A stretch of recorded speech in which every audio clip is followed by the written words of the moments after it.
2 tips to see through float movements at a glance. If you don't set your float properly, you won't even notice the bites. How to solve this angler's nightmare? Sitting all day without a single bite, and when you finally feel like there's a bite, do you strike or not? Oh well, might as well strike.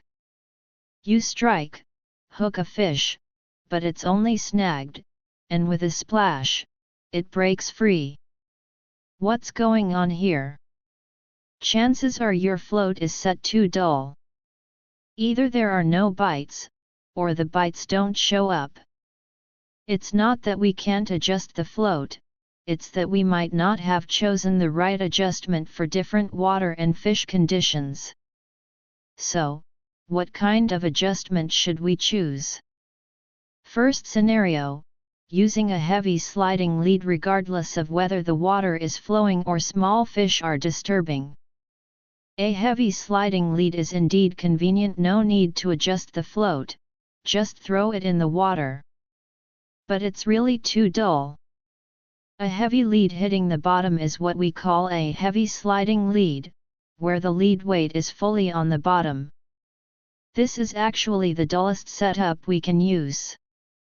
For a fish to pull the lead and move the float after taking the hook, it's really difficult. Some people say, I can open the stopper beads, so the line runs freely through the middle, no need to pull the lead. Let me tell you, this happens very rarely. Because the bottom of the water is never flat, and the line might not just happen to run smoothly through the middle of the lead. Without a fish over a gin, 500 grams, it's hard to get a clear, sharp float dip. Instead, there are often some sluggish, weak bites, which will confuse you, strike or not. Sometimes you get lucky and hook a fish when you lift, but more often, you'll snag it, and with a splash, all the time spent waiting for the nest to activate is wasted. So, if the water isn't flowing and small fish aren't too bothersome, try not to use a sliding lead. If the water isn't flowing but there are some small fish disturbing, of course, it's unrealistic to have no small fish when wild fishing in summer. You can set the float lower. It's recommended to adjust with hooks to 1 eye and fish at 2 or 3 eyes. In this case, the lower hook of your leader is on the bottom, the leader is curved, and the upper hook is lightly touching the bottom. At this point, as long as a fish takes either hook and moves in any direction, breaking the stability of the triangle, the upper lead will pull, and the float will show a bite. Adjusting with hooks to 1 eye and fishing at 2 or 3 eyes works really well. Second scenario, you say, where can we find wild fishing spots in summer with no flowing water and no small fish? Most places either have flowing water or small fish. But even so, it's not recommended to have a heavy lead directly on the bottom. You can add lead to the leader. Adding lead to the leader can both prevent small fish and solve the problem of flowing water. Because the total weight of the lead is much greater than the buoyancy of the float, it sinks quickly, can quickly avoid small fish in the middle and upper layers, and let the bait sink to the bottom before the small fish and bleak can react.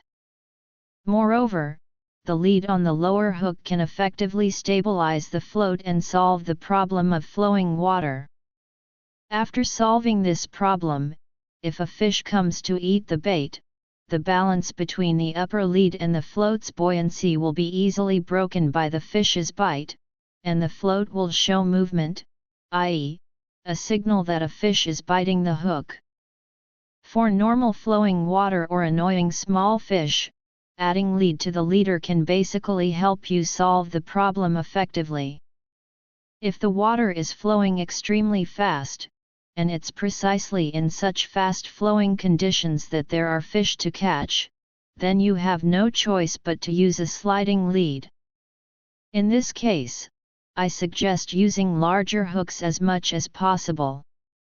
It will be more difficult for fish to take the bait, but as long as they dare to take it into their mouths, they'll basically not get away. As long as you can master the above 3 points, you can make the float's bite signals clearer, catch bites more accurately, and more effectively avoid returning empty-handed.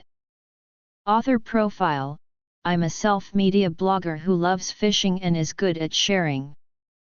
Follow me, and we'll exchange fishing skills and talk about every little thing in wild fishing for anglers.